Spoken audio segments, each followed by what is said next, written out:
Naam, ni kukaribisha sana ndugu msikilizaji wa Simulizi Tz.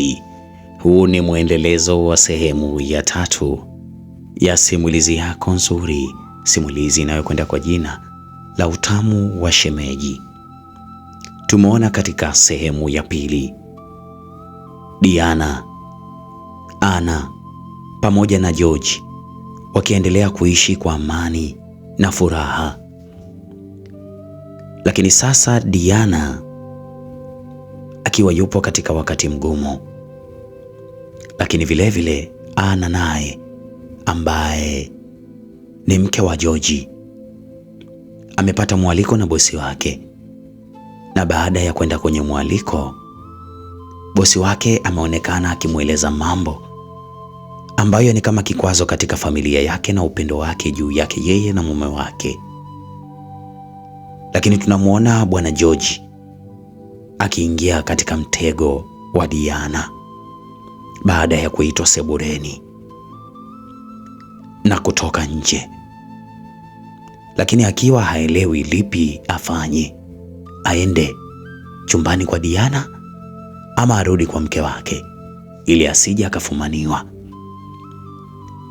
Lakini akili yake ikamuongoza moja kwa moja kwenda kwa Diana, na alipofika mlangoni kwa shemeji yake Diana, ghafla hakuamini kile alichokiona. Na hapo ndipo tulipoishia katika sehemu ya 2 ya simulizi hii ya Utamu wa Shemeji.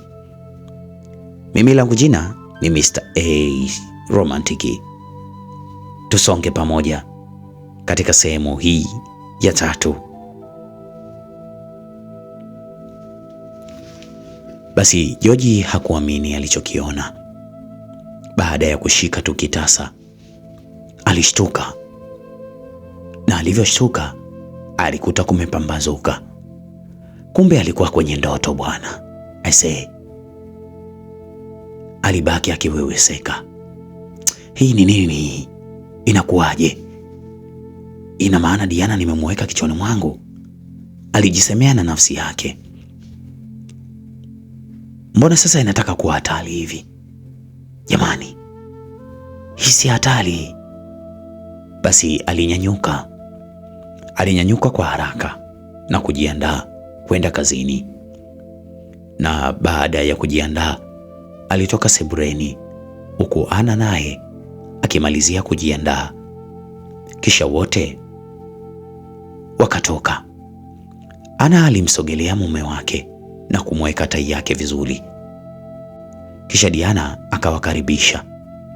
Jamani wapendwa, karibuni, chai iko tayari. Oh, wow, dada mkubwa huyo. Asante Diana mdogo wangu. Anna alishukuru. Lakini George baada ya kumwona Diana alishtuka mno. Akili yake ilikuwa kama ina mawenge hivi. Alianza kuingia na uoga usioeleweka juu ya shemeji yake. Basi walikunywa chai pamoja huku wakifurahi na kutaniana hivi na vile. Ndipo Anna alimuuliza, Diana, utamleta lini shemeji yangu mdogo wangu? Walau ni muone. Alafu ujue mke wangu ni kweli aniletee mdogo wangu bwana ni muone. Maana shem Diana, hapana, unatokosea ujue. Jamani dada, mistaki ujue.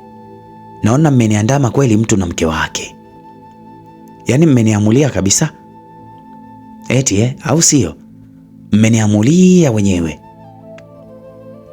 Mimi jamani hapana, sitaki kujihusisha na hayo mambo. Nasikia mapenzi yanaumiza. Tena nasikia yanaumiza sana. Hasa ukikosea kuchagua kumpata mwanaume ama mwanamke. Ndio maana sitaki kukurupuka. Ingawa natamani sana maisha yenu, mnapendana wenyewe, mna amani. Yaani ila anyway. Shem Diana, basi itabidi nikutafutie mdogo wangu nafikiri mambo yatakuwa sawa kama sisi. Embu niache kwanza nijipange. Walicheka na kufurahi wote kwa pamoja. Diana, mwoga sana unaonekana. Au ulishawahi kuumizwa mdogo wangu? Hapana dada, si unajua mimi toka kipindi kile tupo Arusha. Ni mtu wa maneno mengi na ujanja mwingi, lakini kwenye kuingia kwenye hayo mambo hapana dada. Joji alishtuka kidogo kusikia vile. Alijiuliza ndani ya kichwa chake, ina maana Diana hajaguswa toka zaliwe? Diana bado yupo na usichana wake? Alishtuka sana. Au anamaanisha nini huyo? Mbona ni jambo la ajabu sana kwa sasa, kutokana na umri ambao anao. Ni takriban miaka 24 sasa. Inakuwaje? Basi walifurahi, kisha wakajiandaa kwa ajili ya kwenda kazini. Kila mmoja akaenda zake kazini kivyake. Ana alifanya kazi kwa spidi kama kawaida, na baada ya masaa kadhaa alipigiwa simu, na alipopokea simu ilikuwa ni ya bosi Derek. Ana, tafadhali naomba uje ofisini kwangu. Sawa, nakuja bosi. Ana alijiweka sawa, kisha akaingia ofisini kwa bosi Derek moja kwa moja. Ana, habari yako? Nzuri tu bosi. Zatoka jana. Ulifika salama? Ndiyo, nilifika salama. Okay. Bila shaka kuna mzigo uliuona. Nilikutumia hela ya mafuta, sijui uliiona tafadhali. Bosi, hela ya mafuta ile? Kumbe ile 500,000 ulinitumia wewe bosi? Ulituma kwa lengo gani? Eti au kwa kitu gani labda haswa? Diana, tafadhali embu tuliza Jasper. Embu tulia kwanza. Nilituma kwa sababu nilichokuwa nataka nikueleze jana sikumalizia, ila leo nitaomba kibali cha kuweza kukueleza yale yote yaliyokuwa ndani ya moyo wangu ama ndani ya mtima wangu. Ana, mimi sijui imekuwaje, ila ni kwa muda mrefu sasa mno, yani mno, umeweza na kuutesa na kuuteka moyo wangu, haswa kihisia. Ana, najua, natambua na naelewa ni kosa kubwa sana kuanzisha mahusiano na mfanyakazi wangu ndani ya kampuni yangu, lakini labda niende direct. Nimeshindwa. I need you and I love you. Mimi sina mengi sana ya kuongea, lakini ukweli ni kwamba umeniteka kihisia, umeniteka kinizamu, umeniteka kwa ubarikio ulioupata na Maulana, nikiwa na maana juu ya uzuri ulionao.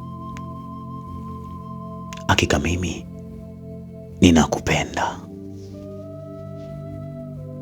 Boss Derek akafungua draw yake na kuweka vibunda vitatu vya pesa. Kila kibunda kimoja kilikuwa kina milioni 5. Kisha Boss Derek akasema, sikuongi pesa mimi, na sikupi hizi pesa ili unikubalie, ila nakupa kama asante ya ujio wako katika shughuli yangu jana. Lakini pia nakupatia hizi pesa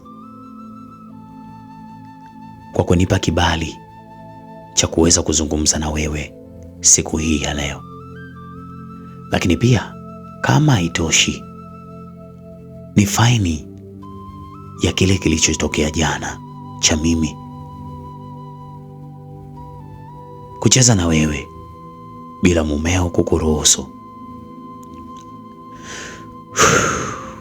Ana aliema kwa kuvuta pumzi. Tena ilikuwa pumzi ndefu, ndefu, ndefu mno. Pumzi ndefu isiyoelezeka. Boss Derek, samahani. Samahani sana. Samahani kwa nitakachoenda kukwambia ama kukujibu. Ila ni hivi, na mimi nitaomba nieleze ukweli wa moyo wangu. Kama ulivyosema ya kwamba ukweli umweka mtu huru, lakini huu naoenda kuongea ni ukweli ulio na ukweli ndani ya ukweli wake. Alinyamaza kidogo kama mtu aliyepaliwa na mate, kisha akaendelea kusema, bosi, nimekusikia kile ulichokisema. Nimekusikia kuanzia mwanzo mpaka mwisho, lakini pia nimeelewa kile ulichokuwa ukikisema, lakini naomba unielewe. Unielewe bosi, mimi nimelelewa katika familia yenye hofu ya Mungu. Mimi nimetokea katika familia inayomjua Mungu. Ni kweli kabisa mume wangu hajawahi kunipa pesa kama hizi kwa pamoja. Hiki ni kiasi kikubwa sana cha fedha. Lakini pia nikwambie labda kitu ambacho ninachokiamini mimi, upendo wa kweli huwa haununuliwi.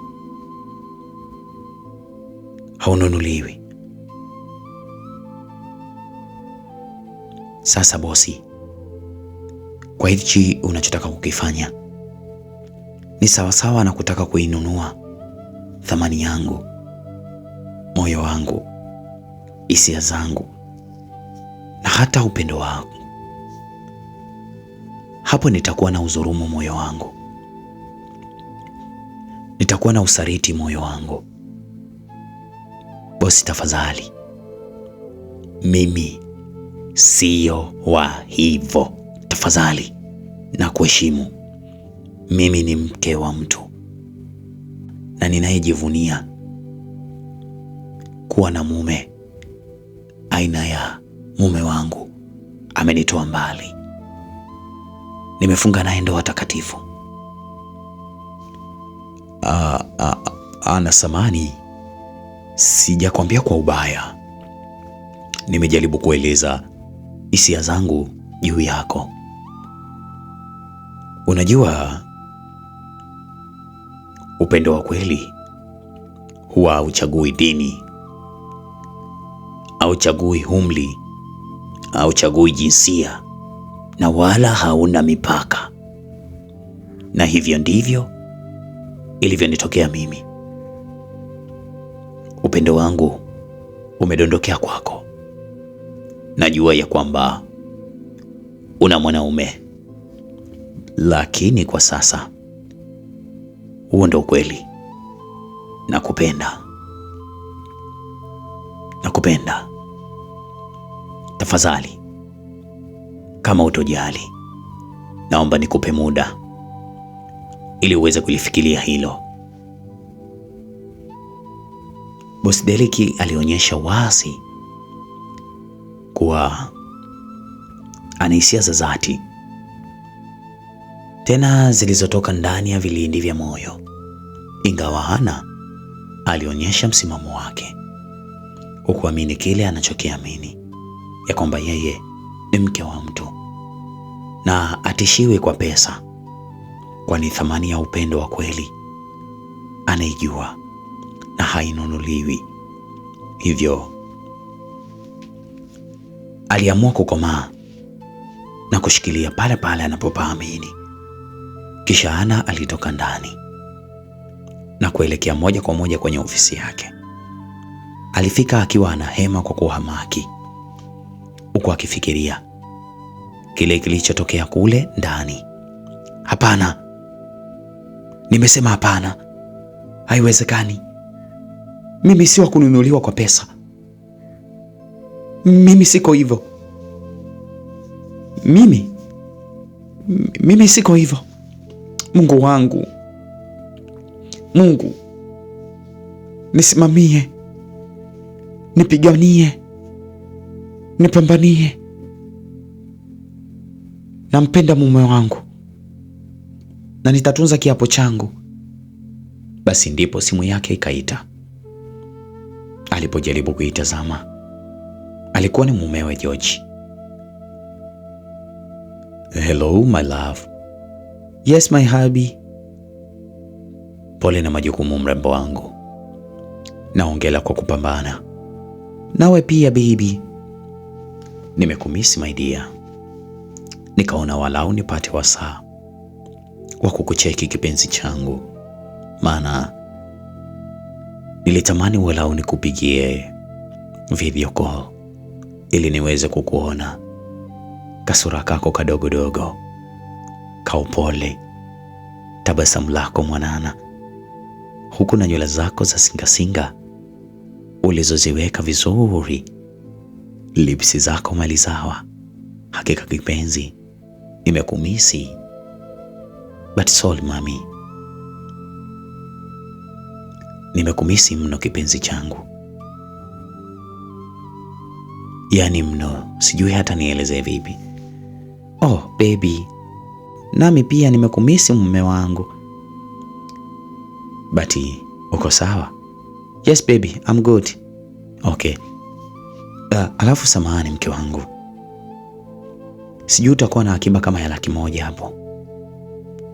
Nilitaka niitume kule shambani mara moja. Ngoja niangalie basi. Ana alijiuliza maswali mengi. Pesa aliyokuwa nayo ni ile ya Boss Derek aliyoituma jana usiku, yani $500,000. Lakini akajipa moyo akisema, hii naitumia. Ile pesa yake nyingine ya miburungutu siwezi kuitumia. Hii aliituma tayari kwenye simu. Basi akantumia mumewe $120,000. Kisha akamwambia, baby, umeipata? Asante sana mke wangu, nimepata. Waliagana. Kisha kazi ziliendelea. Ilipofika majira ya saa 10 jioni, George alijiona yupo mchovu sana. Aliona ni bora arudi zake nyumbani, kwani hakuwa sawa kabisa. Alitoka nyumbani mapema, alitoka kazini mapema na kufika nyumbani. Alipofika aliamua kujaribu kufanya mazoezi kidogo, na hakuchukua muda Diana naye akawa ameingia. Oh Shem, karibu sana. Karibu. Pole na kazi. Oh Shem, pole na wewe pia na mazoezi. Asante.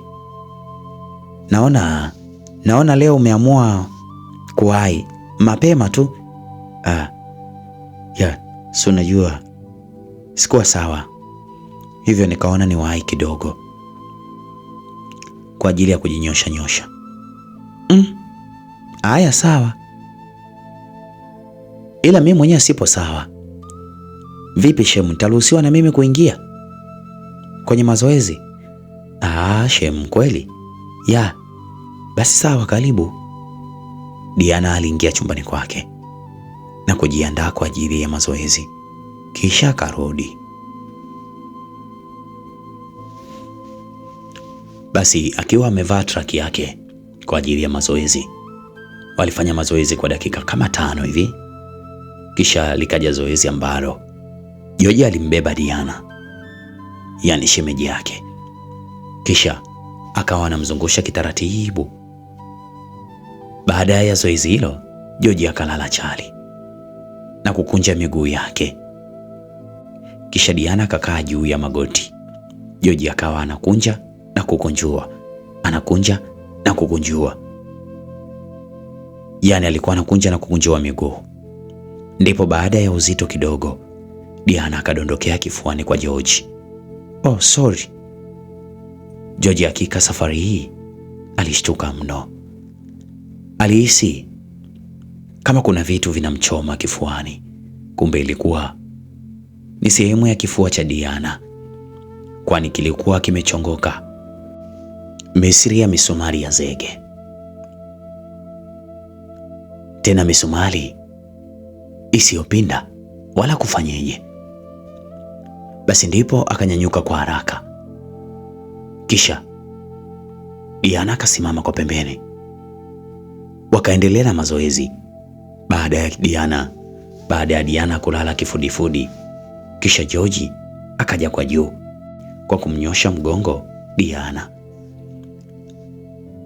Basi baada ya Diana kulala kifudifudi, kisha George akaja kwa juu kwa ajili ya kumnyosha mgongo. Ndipo George alishtuka baada ya kuhisi mwili wake kama umepigwa shoti isiyoelezeka. Alishtuka sana na kujikuta akianza kuvibrate na kumwaza Diana. Bila kuelewa, alitoka kwa haraka mno na kwenda bafuni kuoga. Baada ya kumaliza, Ana naye alikuwa amerudi. Aliingia chumbani moja kwa moja na kumkuta mumewe akionekana kama hayupo sawa, yupo kwenye dimbwi zito la mawazo. Mume wangu, jamani, kwa nini unakuwa hivyo? Mume wangu, kwani hili tatizo ni la mmoja? Jamani, kama hospitali tumeshaenda, kuna muda inabidi tukubali, tumwachie Mungu. Muda wote unavyokuwa hivyo, unaninyima amani hata mimi, kwani hata mimi natamani sana kuitwa mama. Tafadhali mume wangu. Basi Ana akamgusa mabegani George. Ndipo George alishtuka mno. Jamani, ulikuwa wapi? Najua hukuwepo hapa. Unawaza nini kwani? Hapana mke wangu, mambo tu nilikuwa nawaza kidogo. Aya, sawa, karibu. Lakini karibu bwana. Asante. Nimerudi muda wote hapa naongea peke yangu. Nilijua naongea na wewe, kumbe naongea mwenyewe. Hivi mume wangu, unawaza nini? Unawaza nini muda wote jamani? Tafadhali usiwe hivyo. Hapana mke wangu, usinifikirie hivyo. Kuna mambo ambayo nayawaza. Sio hivyo, usijali kabisa. Basi ndipo George alimbusu mkewe kwenye paji la uso kama ishara ya kumsalimia, kisha wakatoka na kuelekea mezani kwa ajili ya chakula. Walikula chakula kama kawaida wakiwa na furaha. na amani tele. Lakini George, kuna muda ilipokuwa akimwangalia Diana, alikuwa anaona aibu fulani hivi. Basi baada ya kumaliza, walienda sebuleni kuangalia TV. Ndipo George akaweka mpira. We mwanaume wewe. Mimi naenda kulala bwana. Ana aliaga. Baby, utanikuta kitandani. I'm so tired. Na kesho natakiwa kuingia kazini mapema kidogo. So mimi natangulia basi. Wakabaki Diana na George wakiwa wanatazama mpira. Basi baada ya kama dakika 20, Diana naye alianza kuaga. Shem, mimi nimechoka. Naomba nikapumzike. Mbona tabia mbaya hivi jamani? Ina maana mnataka kuniacha peke yangu? Shemeji, hebu nipe kampani bana. Shem bana. Yaani hapa penyewe nimejikaza. Nimechoka mno. Mimi sio mpenzi sana wa mpira. Basi Diana alinyanyuka kwa kutaka kuondoka. Ndipo ghafla umeme ukakatika. Mungu wangu. TANESCO hawa. George akachukua simu yake iliyo karibu naye na kuwasha tochi, akiwa anataka kumpa Diana ili aweze kwenda chumbani. Lakini ghafla Diana alionekana kushtuka baada ya kuhisi kama kitu kimemgusa mguuni. Akamrukia moja kwa moja George, ambaye alikuwa ameonekana ameishika ile tochi, na George akampokea kwa kumdaka, huku akiwa amemshika maeneo ya kiunoni. Alimshika kama mtu na mke wake. Ghafla umeme ukarudi, huku akiwa bado wameshikana, huku akiwa bado Diana yupo juu. Ndipo mlango wa chumbani kwa Ana ukafunguliwa. Tena ulikuwa ukisikika unafunguliwa taratibu. Hii ni sehemu ya 3 ya simulizi hii nzuri. Simulizi inayokwenda kwa jina la Utamu wa Shemeji. Usikose katika sehemu ya 4. Mimi langu jina ni Mr. A Romantic kutoka hapa Simulizi TZ. Asante na kwaheri.